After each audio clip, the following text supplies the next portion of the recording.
Langue officielle de 22 pays à travers le monde, l'arabe est l'une des langues de travail de l'ONU. Ses rouages ont su se développer au niveau international. Mais qu'en est-il à l'échelle de la France ? En 1530, le Collège de France dispense pour la première fois des cours de langue arabe. Enfermé derrière les grilles de cette institution, l'étude de l'arabe n'est restée qu'à l'état de pensée. Alors pourquoi cette langue est-elle mise à l'écart dans l'enseignement public français ? Avec aujourd'hui près de 4 millions de locuteurs, l'arabe est la langue la plus parlée après le français. Mais pourtant, celle-ci se retrouve totalement sous-représentée dans les collèges et lycées. Dans le secondaire, on estime qu'il y a environ, toujours ce sont des chiffres de 2011, 6 000 élèves qui choisissent d'apprendre l'arabe dans l'enseignement public. Pour vous donner une idée, à titre de comparaison, il y en a le double qui font du portugais et près de 15 000 qui font du mandarin. L'éducation nationale se défend en prétextant que la demande n'est pas au rendez-vous. Mais les élèves n'ont-ils pas envie d'apprendre cette langue ou existe-t-il une volonté cachée de l'oblitérer ? Bruno Levallois, inspecteur général de l'éducation nationale, nous éclaire sur le sujet. Il y a un défaut certainement de l'institution scolaire, un défaut d'information, un défaut de conseil également. En plus du défaut d'information, le corps enseignant n'hésite pas à orienter les élèves vers d'autres voies. Des enseignants, chefs d'établissement, etc., dissuadent des élèves de faire cette demande en disant mais vous allez perdre votre temps, c'est pas une langue noble, c'est pas ceci, etc.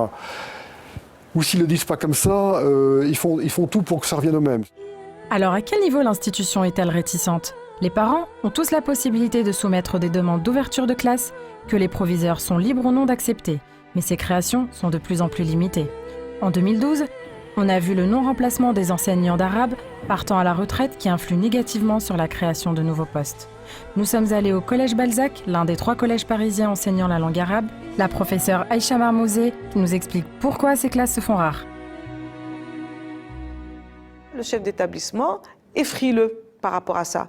Certains disent j'ai peur de proposer l'arabe parce que ça va attirer une population, entre guillemets.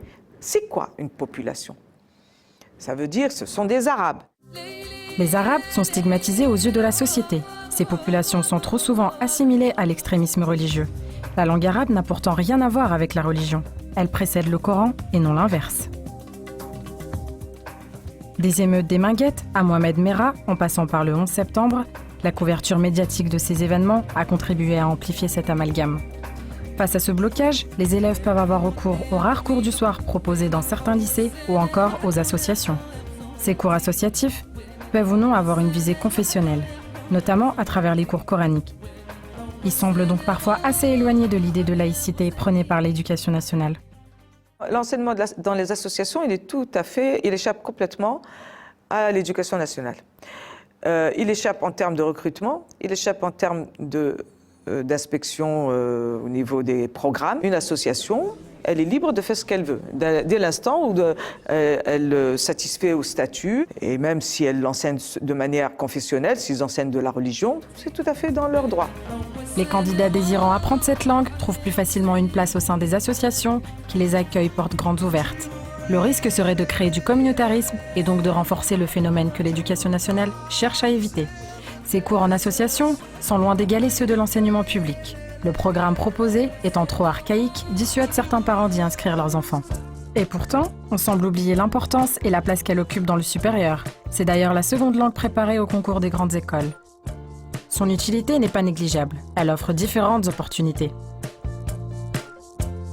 Nous avons des liens avec la Méditerranée, nous avons des liens commerciaux avec les pays du Maghreb, nous avons des liens commerciaux avec les pays du Golfe. Vous avez sûrement entendu parler de la place que prend le Qatar actuellement.